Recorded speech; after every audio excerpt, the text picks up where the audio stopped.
I'm going to extrapolate a little bit Yeah. because I've never been a doctor. Yeah. And to anyone who's listening that might think I'm trying to be a doctor, I don't want to. I can't be my own doctor. That's part of the problem that we veterans are having.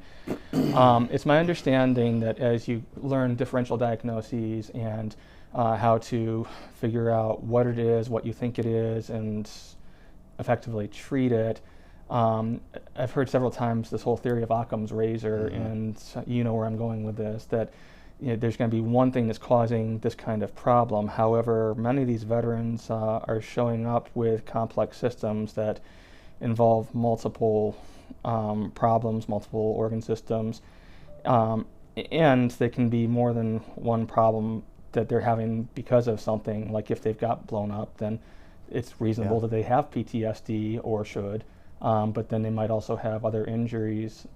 So what do you think about the whole diagnostic approach of saying, well, we need to find what the root cause of all this problem is, and how can we maybe broaden our net as we look at diagnosing these populations? Yeah, no, and that's actually you're spot on. I mean, that the likelihood, particularly in combat, and if any of the individuals that presented had any significant combat experience, it's not unlikely that they've had, or they may have had TBI. They may have PTSD, and so when you end up with TBI and PTSD, and you can to some degree relate those two and say that's a very common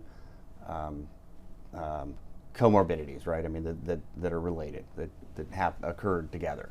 If you then immediately say, well, then I can explain everything else under that umbrella, you've completely misrepresented or potentially have missed other opportunities to look for other issues or causes of some of their symptoms. And if you can neatly fit everything under those umbrellas, well, then you can wash your hands and you're done with the case. You understand exactly what's going on, and you move on. Unfortunately, again, you're talking about typically young individuals that are in complex environments, and trying to fully understand where all of their symptoms might fit.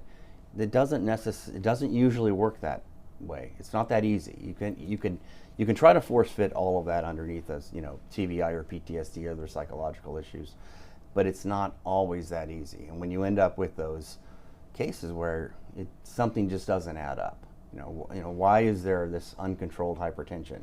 Why are these other abnormalities occurring? Why do you have these other symptoms?